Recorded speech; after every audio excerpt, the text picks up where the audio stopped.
Hey, welcome back to Away We Go. I'm Kayla. And I'm Andrew. And today we are giving you our complete roundup of our time in Chile. To be specific, Santiago, Chile.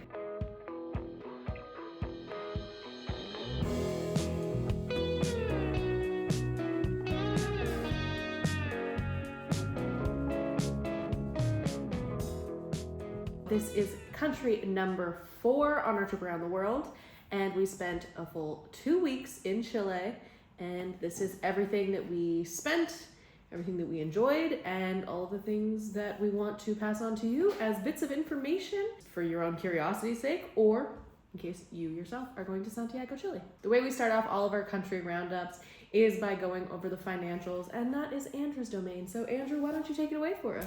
Certainly. Chile was expensive. Previously we had, in order, Panama $148 a day, Peru $145 a day, Argentina $117 a day, Chile was $163 a day. Part of that reason was, I think, twofold for the most part. Obviously, I think our food spend was on par for the amount of time that we were there, so it wasn't really food. It was our accommodation. We stayed in a hostel for 2 weeks. We did get our breakfast included, so that probably affected it a little bit. So aside from accommodation, the big expense was shopping, and that made up 2 things primarily. So we went to H&M twice to update our wardrobe. We needed some new clothes. We had a bit of a fiasco with our laundry soap, which made a couple of our clothes unwearable. And then the other one, Kayla, what was it? I got a tattoo. Yeah, so shopping might not be the best category, but it fit the best. It was kind of extra expenditures, if you will. But Kayla got a tattoo, which we had planned for in each of the continents, so to speak. Just for reference, it was about like 200 US, so it was like 2 plus for in Canada, which I think is pretty normal from a tattoo perspective. For the amount of time and the color, like isn't just black and white, it is color. Yeah. I think overall it's pretty decent. It's also one of those things where it's like you don't want to skimp on. Like I know there's some places that you could have gone that might have done cheaper, but it's like, do you really want... Also, I didn't plan it in advance. It was a last minute booking, and so I feel like you're kind of paying for the rush service in that case as well. Yeah. Aside from our daily spend, which like I mentioned was a little bit higher, the flight was about $457, which is actually pretty cheap in terms of our flights so far. And then for our activities, it's also been about the $400, $450 mark, which is kind of normal for most of the countries we've been to. And we did 3 different activities in the 2 weeks that we were there. First activity, which was $0, was the zoo. We had actually landed that day, dropped off our luggage, and went for a walk and found this zoo on a hill that I guess was under construction, so it was free. Was that the gist of it? Okay. Yeah, basically I think it's under construction until November, so I think it's free up until then. It was great. It was a lot of walking. As far as money goes, it was free, so worth it. Yep. But I did find that some of the enclosures were a little small, so it was a little sad. But they did have a wide variety of things, and probably the best aviary that I've ever been in, which was really cool. Then for $30, give or take, we did San Cristobal, which in fact is right next to the zoo. Yeah. We went on different occasions or different weeks. But this was about $30. It is a funicular all the way to the top, and then it also included a pass to take a cable car to like another side of the hill or another hill altogether, and a return. Yeah, definitely take a look at our vlog for more details on it. But if you were looking for just kind of like a sightseeing, kind of explore different parts of town in a way that you don't have to pay for like taxis or Ubers or anything like that, this is a great way to get around. And then finally, the big one, out of the $467, 435 of that was a wine tour. It was definitely worth it. We left early in the morning. Yeah, we got picked up by by our guide driver, and it was kind of like a 12-passenger bus or van. We got lucky. We were the last ones in. We were the last ones in, so that was nice. We didn't have to get up as early. We got to go to 3 different wineries, which were all very distinct. And yeah, it was a great time. And lunch. Well, we had to pay for lunch, but we did go to stop at another winery for lunch. So there was technically 4 stops overall. So all in all, one of the things that's interesting to me is, from a financial perspective, while it was the highest cost per day, total price for Chile was just over $3,000 for a 2-week trip. which was significantly lower than all the other countries we've been to, where it was around 5,000. Mm-hmm. Keep in mind that most of those places were 3 to 4 weeks though. But still, like, again, our food was much lower, our flights was much lower. It was just the accommodation, I think, and obviously the tattoo, which kind of increased that price. Yeah. So that's that for spending. Next up, we're going to talk about accommodations really quickly. Like Andrew said, we spent 2 weeks at one location, so there isn't much to talk about really. There's a lot I want to talk about this place. Okay. I'm kidding, but there is some stuff. But go on. So we did our bookings on booking.com. And we booked the 2 weeks at this hostel. So the hostel we stayed at is Merced 88. And it was really convenient when they asked us where we were staying, because that's literally the address of the hostel. It was a 3-story building. We were in a private room and we had breakfast included with our fare. Mm-hmm.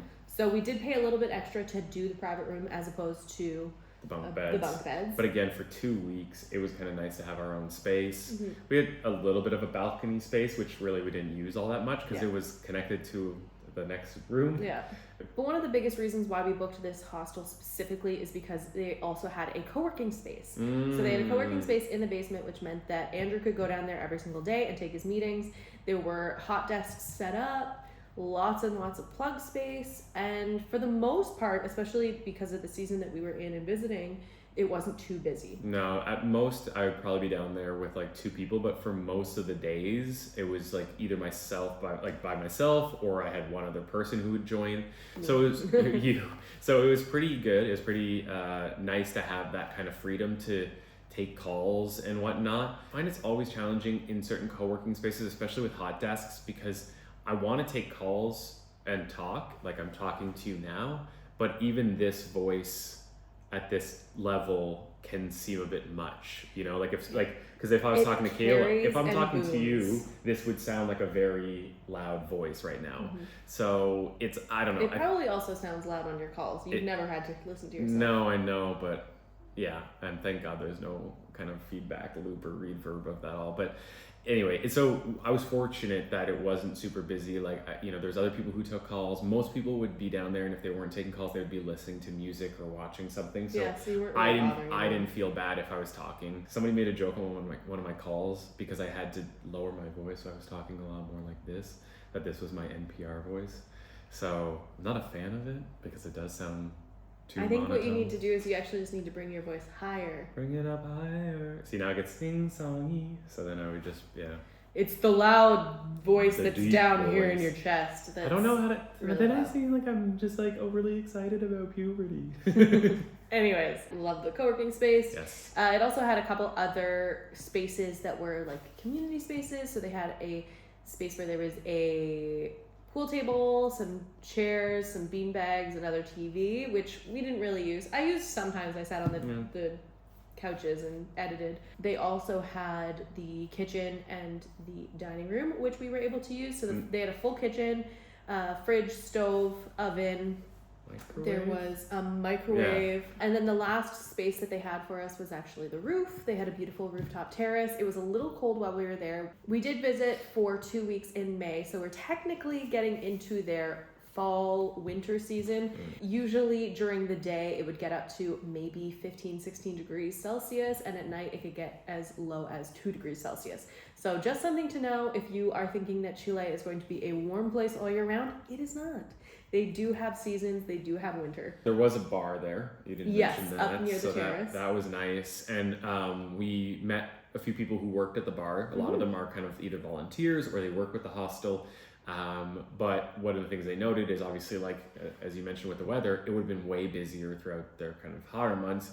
But it was kind of nice, their bars weren't super busy, so it was kind of nice to be able to go out there, chat with a few people. We met some of the people who worked there and some of the other people who were just visiting, and yeah, it was kind of nice. Yeah, and overall it was a good spot. We were on the edge of kind of two of the most sought after neighborhoods, one being Bella Vista or Bella Vista, I think it's it is the double L, and the other being La Staria, which the one is kind of like bohemian and artsy, and the other one is a little bit more young people. I think there's a university campus, so it's very more new. But yeah, great location. Oh yeah, Would recommend. definitely. Okay, we've come to the portion of our program where we start to give a little bit more of our opinions on the country in general. You know what I think about Chile? No, I'm just kidding. I really loved it, actually. I feel like I would have liked a little bit more time in Chile. I would have liked. Especially in other parts of the I was country. gonna say I would have liked to visit other parts. I did really like Santiago. It almost didn't feel like other capital cities. There's a part that we didn't like. We weren't staying in that was like more of the city center. Mhm. That is where Kayla got her tattoo and where we visited twice, 2 or 3 times. It was nice, I guess it would have been a different experience had we stayed closer to there. Yeah. I know some of the people we went on the wine tour with were staying there. It's like the nicer hotels. You got your Marriotts, your Hiltons, all that jazz is in that area. But that one felt a little bit more city center, so to speak. Yeah. Their subway system also super helpful. Like it worked great. The only thing that's different about it, so a lot of the places we've been to so far have had slight variations where it's like you get per pass, so like number of rides, or it's whatever straight fee sometimes. This one they had like flex amounts, so Flex rates, so it'd be like if you go super early in the morning, it would be a certain price. If you go during their busy hours, it was a higher price. If you go like closer to later at night, it was a different. So there's typically 3 prices during a day, and then 1 price during the weekend. So Andrew, what was the favorite dish of Chile? Your favorite meal, your favorite food individually? Oh no. The first day that we were there, we just found a little breakfast spot, and I got a croque monsieur, which I had not had since France, I think, and it was delicious. So I think that was definitely up there, which feels rude to say because it was French. I will say, if we're talking favorite restaurant, I would say Pizza Bella. Okay.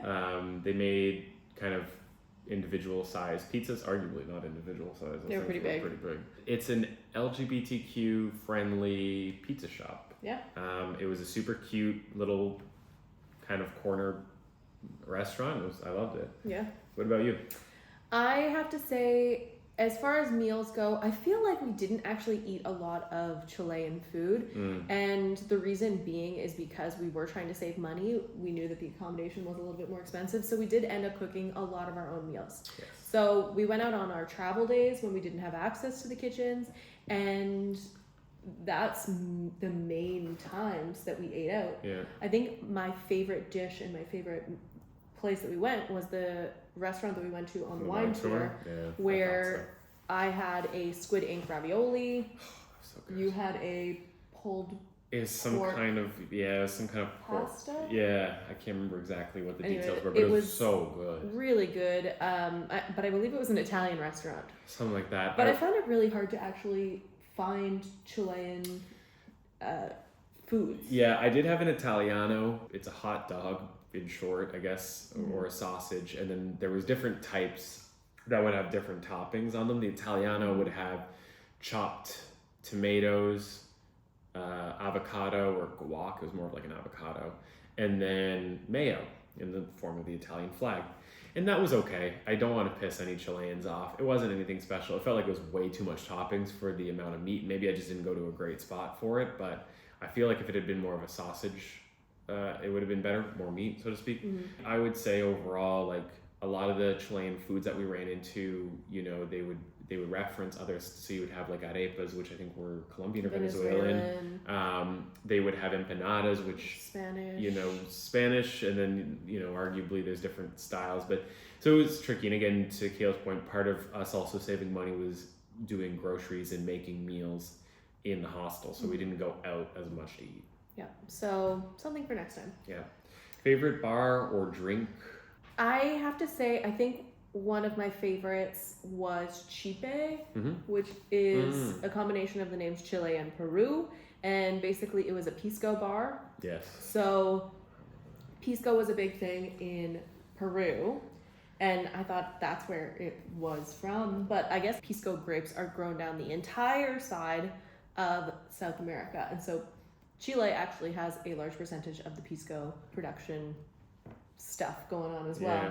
So we went to this pisco bar, and I had a delicious spicy pisco. Pisco sour, jalapeno or something. Jalapeno. Anyways, it was very good, and it was really cool to see them using pisco in a bit of a different way than we saw in Peru. Yeah. Also, we had pisco a couple other times throughout the trip, And you can taste the difference between Peruvian pisco and Chilean pisco. I'm gonna piss some people off here. I think Chile has the better pisco, but Peru has the better pisco sour. It's so funny because when we were in Peru, nobody ever mentioned Chile having pisco or pisco No. sour. The moment you get to Chile, they were like, "Oh, Peru doesn't have the best stuff. We do. Don't even think about Peru. Don't even." And then we were like, "Shit, what's going on here?" What about you? What was your favorite bar? We hit up a couple of beer spots that I really enjoyed. We hit up Hops, which their logo is backwards, so it's like Spaho.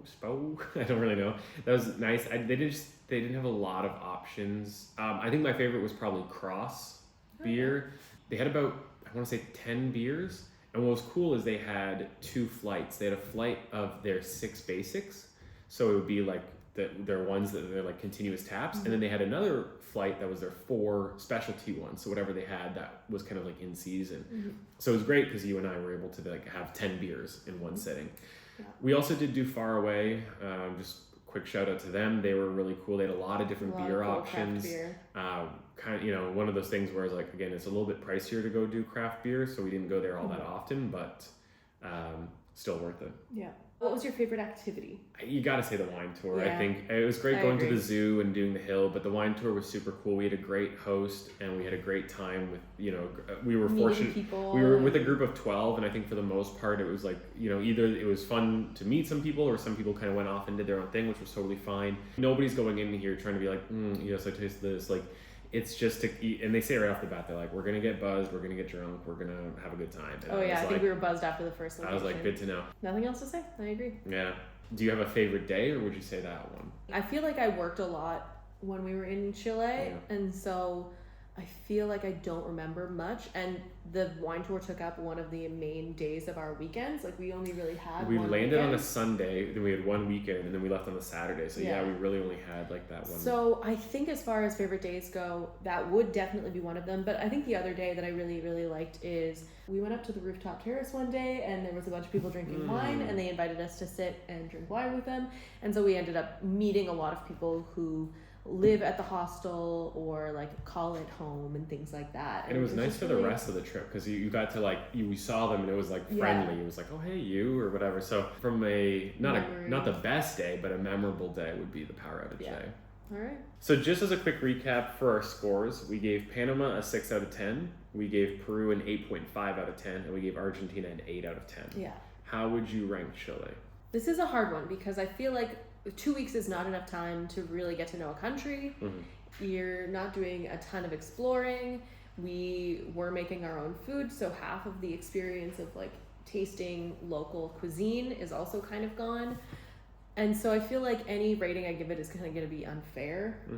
But I want to say it's probably around a 6. Okay. What do you think? I was going to say 7. I think it was slightly better than Panama for me, but I don't think it was as good as our time in Argentina or Peru. I know. And those were hard. Like, again, when you go to Peru and you go to Machu Picchu and you spend 3 weeks there, and then do 4 weeks in Argentina and get like this whole cultural experience with like the tango shows and the orchestra. Like, it's hard to live up to that. Yeah. So I would give it a 7. Would you go back? I would go back to Chile. I feel like I'm good with Santiago. Like, I feel like, to your point, I would go back and I would do a week somewhere else, do another week maybe more south.